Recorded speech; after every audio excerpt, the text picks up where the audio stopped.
Welcome back to the A-List with Alexandra, where we break down all things Hollywood. Today, I'm joined by two of Brooklyn's finest detectives, Trillo and Suede, along with Knish store owner, Mrs. Pooping. Hi, guys. Nice to see you, Alexandra. So glad great to see you guys.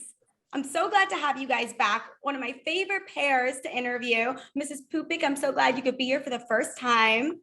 I am so glad to be here. I just wish my husband could have been here, Rabbi Pooping, but he is so busy right now. I mean, that Rabbi Pooping, he's kind of a nudnik, isn't he? Oh, he's a handful. Now, the odd thing is, you should only know the half of it. Yeah. The odd thing is, he says the same thing about you, but I'll take your word for it. Oh, we're gonna have to talk about this later. Yeah, I don't blame you. Well, since we brought up Robie Pooping, how is he doing? How is the Knish store going? Can you fill us in?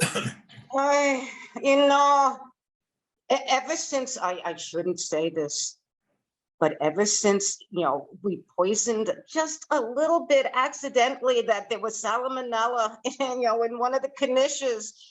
Everybody, the word has spread, but we're finally starting to get our feet back on the ground, but we're still trying to find letters of credit as a just in case.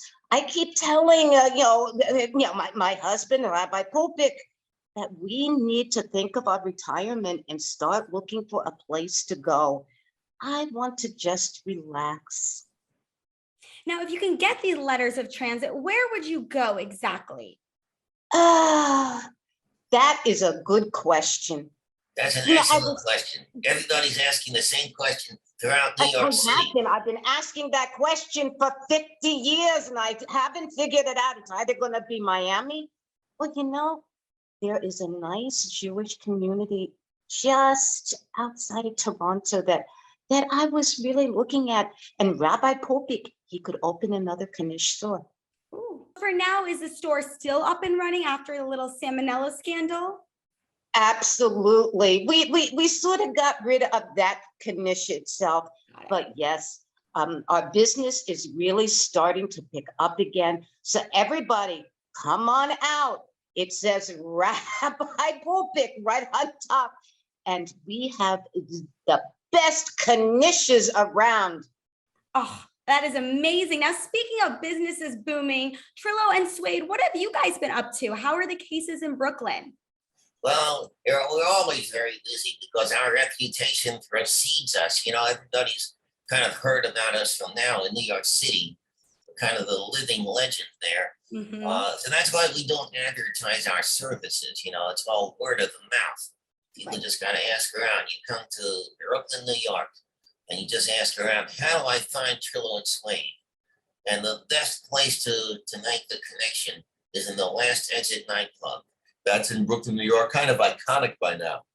Because, we did a whole web series where you'll see it in season 2. Some of you guys out there might be familiar with that. And some of the cases that we've investigated, they seem to center around the Last Exit nightclub, which is conveniently very close to the Knish store, Rabbi Pooping's Knish store, in that same neighborhood. That's why we're all part of that same community. And all you have to do is just go down the street. You can get some Knishes, you bring it back. Yeah. Oh, the potato Knish and the liver Knish. Oh, they're to die for. Yeah, and that's literally true because you're likely to die if you eat them, but it's at your own risk. But it's kind of worth it if you want to live dangerously. The wrong choice of words. I shouldn't have said that. Hey, the rabbi, he's gonna murder me tonight. Hey. Well, it's all part of the same topic: murder and dying and salmonella. But they all go together. It's the best way to go out. If you want to go out enjoying some delicious Knishes, go take a chance. Live on the edge. Go ahead, go to that hygiene challenged Knish store. It's a great store. Now, you mentioned your reputation does precede you. How does it feel to be solving cases and then having it be filmed for a web series? Does that ever get to you guys? I think I can speak for the two of us. You usually do, much to my chagrin. But to say that we are very focused on our work, we're very dedicated. Laser focus. We zero right in on what the task is at hand, so we don't get distracted too easily. We don't care. You can be filming us, doesn't matter. No matter what's happening, the world can be exploding all around us. But we're focused on our clients and their needs and what the investigation is determining and demanding from us. Yeah, so that's why, that's why we agreed to do the web series, because we figured it's, it doesn't matter to us because we're just focusing on what we need to do. Right. Laser focus. Now, there are rumors swirling around that you two have access to letters of transit. Is there any truth to this? Where'd you get that crazy idea? I I don't mean, know, it's but street not- talk. Yeah, I mean, aside from the fact that that's illegal to do, Which we certainly wouldn't do anything illegal. Right.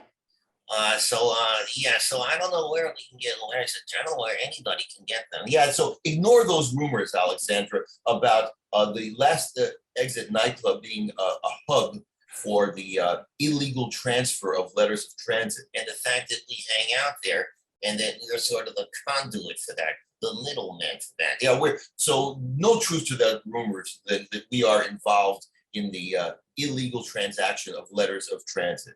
Yeah, absolutely no truth. Okay. I'm Oh, so and glad- that's the so same glad. thing for Rabbi Popick and myself Right. too. That was just a rumor. Just rumors, no involvement rumor. whatsoever. No involvement. No. Now, Trillo and Suede, last time we spoke, I remember there being a little bit of a love triangle between you two and Helen. What is the latest on that? When's the last time you have seen Helen, spoken to her? What's going on there?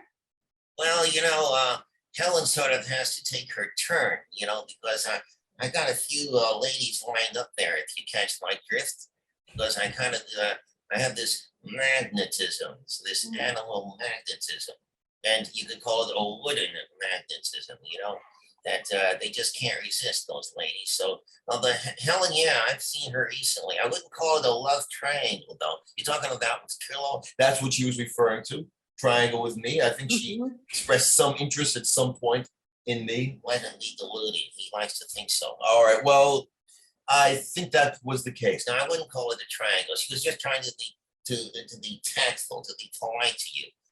He takes that as a love interest sometimes. He's very deluded. So it's not exactly a triangle, because a triangle would imply there are three sides to this, and there are only two sides. It's Helen and me, and there's the odd guy out. That's you. All right, well, that's the story of my life. Well, Mrs. Poopik, I'm sure there's some beautiful ladies who come into the Knish store. You can always set Trillo up with one of them.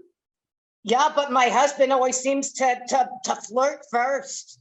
So there is And that. I think that's where Trillo gets all his flirting from. He watches my husband. Mm. And don't think I haven't noticed that. You use the same formula that he does. Well, that's why And Trillo's so unsuccessful with the ding, because he's copying your husband. So that's guaranteed lack of success. Mm. Hmm. Interesting. I'm gonna have to Very speak to interesting. him about that because he's got a wandering eye. Yeah, he does. But he knows it when he gets home. Hey, There will be hell to pay for sure. I can From imagine me- that, hell to pay. Trillo and Suede, for any viewers out there who have pressing cases and desperately need your help, how can they find you? Well, like I alluded to earlier, I'm gonna make sure everybody understands that we do not advertise.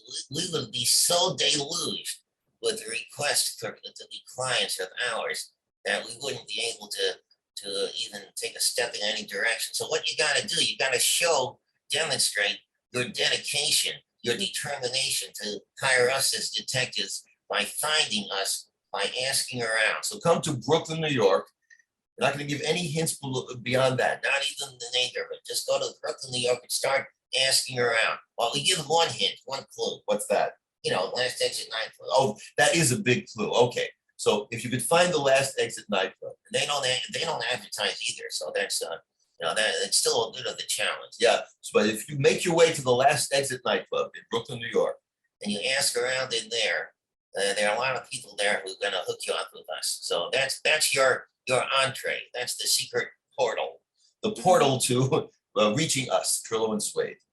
Right. Yeah, right now, in fact, we gotta reach a client. So I hate to cut this short here, Alexandra, but we do have a meeting with a client. Coincidentally enough, the meeting is scheduled to take place right at the last exit nightclub. How about that?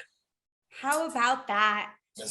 Yeah, sorry we have to cut out here, but we do have our kind of strange fan. Well, we got this deranged fan, actually, Jonathan Geffner is his name. often confused with Trillo because they kind of bear a resemblance. I know, oddly enough, I'm confused with him very often. So, but he's kind of a deranged fan who hangs around a lot, and he'd like to talk to you, I think. He's over there in the next room. So on our way out, we'll ask him to stop by here, okay?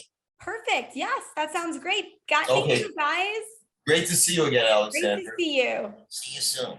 Bye. Thank you, Mrs. Pooping, as well. It's so great to see you.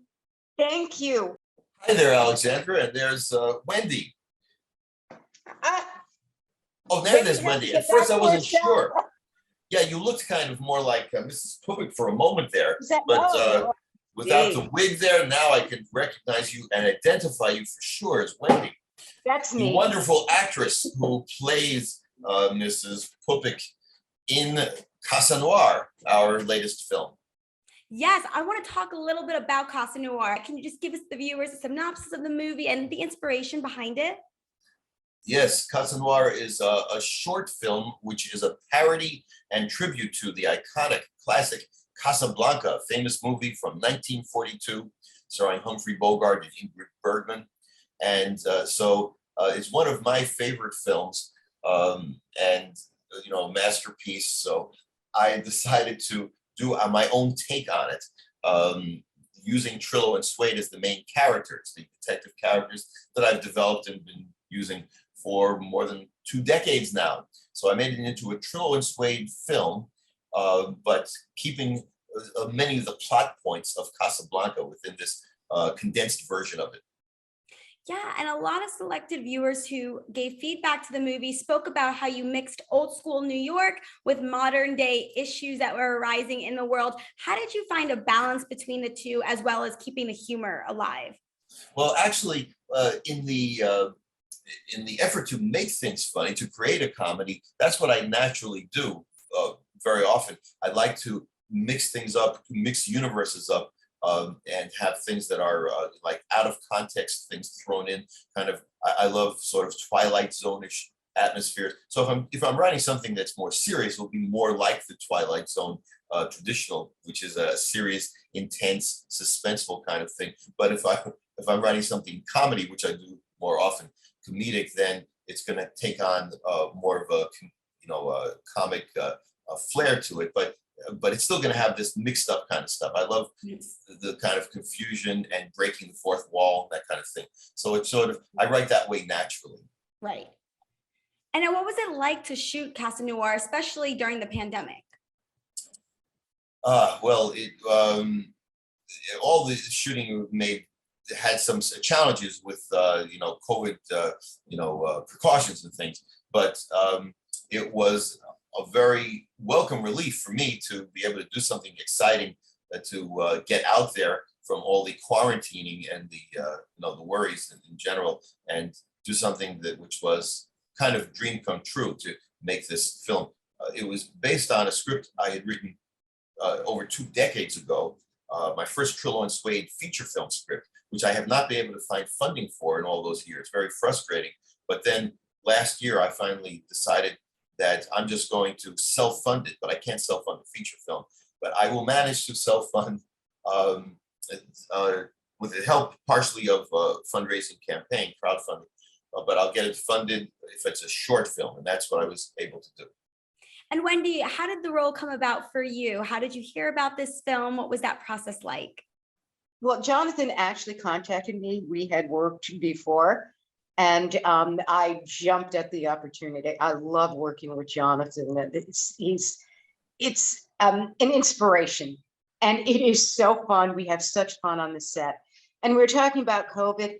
One of the things that any project that I've done, and including with Jonathan, is all the COVID protocols have been met. So I felt comfortable on the set, and I think all the production crew, as well as the actors, felt that way as well.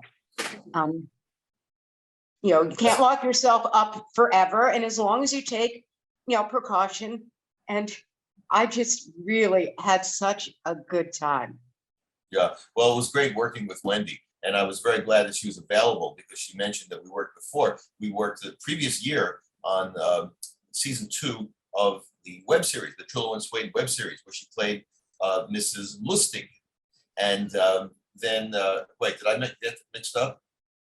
No, you were Mrs. Lustig, right? And then Correct. I switched you to Mrs. Pooping. It's actually a little change of identity. Mrs. Pooping. Right, for Casanoir, because that's what the role required for that film. But she was a perfect Mrs. Lustig and then became a perfect Mrs. Pooping. What a fun role to play too. Did you channel anyone in your real life to play that role? How did you take that on? My family. That's so She actually is so much like a couple of my aunts. I felt like, did I go back in time here? It was like reliving my childhood, except I played the other role. Oh my gosh. I loved Miss Poopik's character. I mean, she was so eccentric, and I feel like you really hit the nail on the head with like the Jewish grandmother. I'm half Jewish, so I kind of felt a little bit at home there with hearing how she spoke and her cadences. So I loved that. Oh yeah, I felt right at home with it. My sister did get to see a screening, and she, when we were going home, she just laughed. She said, "Oh my God!" I said, "That is our family." I said, "Yeah, it is." Yeah, that is so funny. So right now the film is not available to the public since it is being distributed in film festivals. What is the next step in these distributions? Well, I've entered Casanoir in many film festivals around the world, and already in these first couple of months that it's been out there, it's been selected for most of the festivals I submitted and winning awards in most of them as well. Best short film, best comedy, various awards. Best actor. Yes, but that was a surprise. I did get a best actor award. Actually, I did not submit it in any categories because I can't afford it. It costs money to enter it in all these different contests. There are entry fees, so I just limited myself to one category. It's either best film, best short, or best comedy. Normally, I chose one of these things, try to get one of those awards, which it's gotten a lot of. But one of these festivals, it was the Rome. I forgot what it's called now. Rome something award.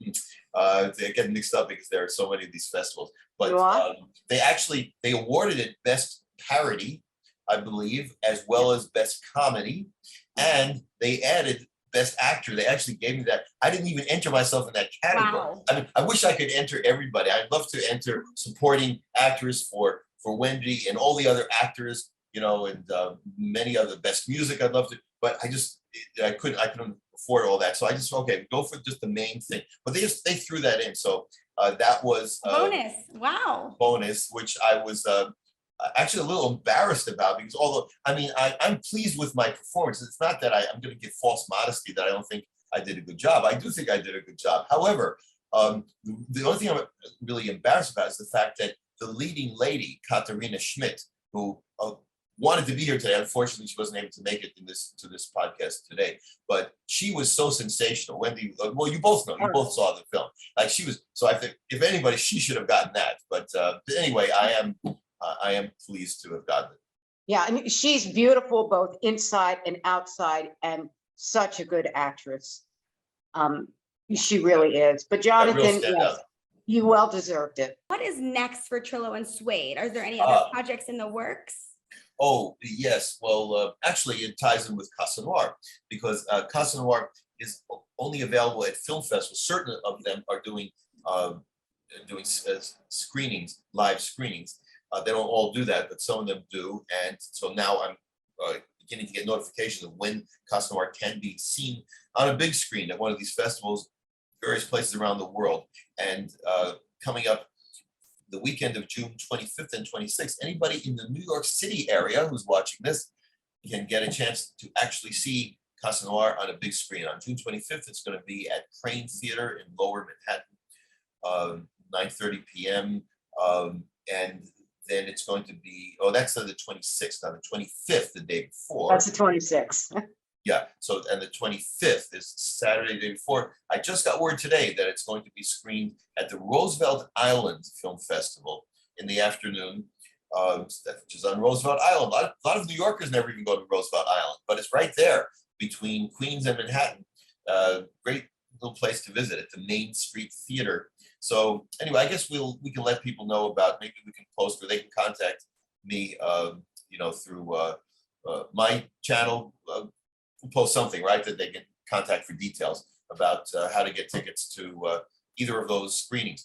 So I said it ties in with Casanoir because I'm trying to promote Casanoir. I'm hoping that it will get enough of a buzz through winning these contests and enough screenings that I will attract the attention of some producers from actual film studios that will put up the money to shoot my feature film, because I have a feature film ready to go called While the Village Sleeps.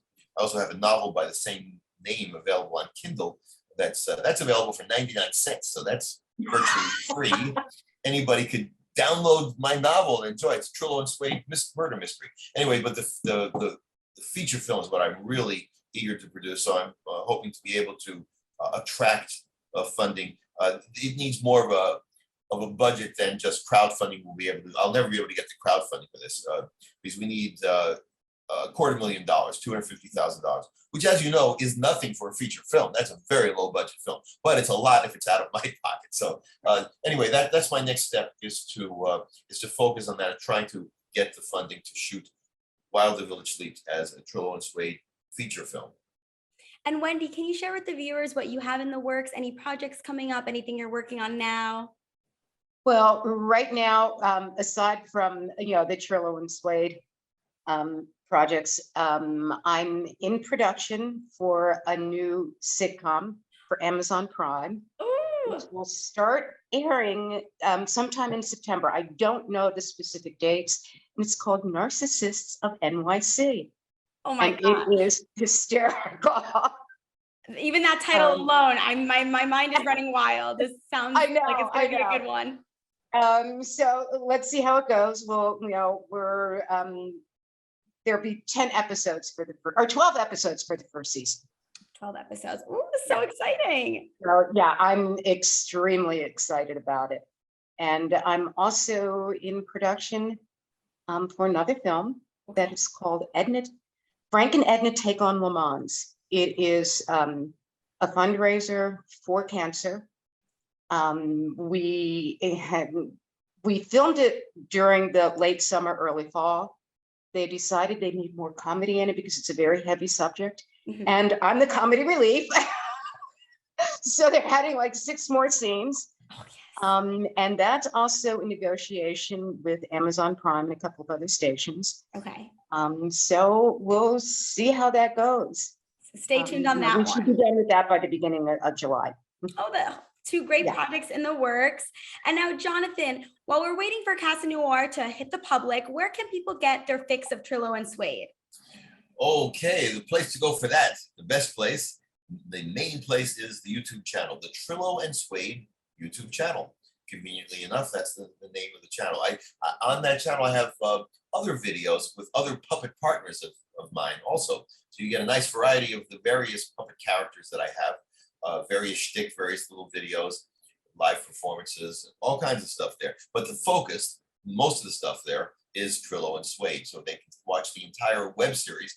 To this point, we have 2 seasons that I've produced, 10 episodes each. Mhm. So there are 20 episodes for you to enjoy out there, plus trailers and a lot of behind the scenes videos too, from the making of Trillo and Suede web series, as well as behind the scenes of Casanoir. So you can see Wendy and our other actors in some behind the scenes clips, all on the YouTube channel.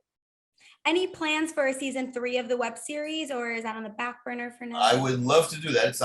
It's on the back burner. I'm trying to bring it over to the front burner because, as usual, it's the budget which is in the way, which is holding me back, because I've got to get the money for that. So I'm also looking into ways of fundraising for that, or finding a backer or backers Right. to shoot the web series season 3.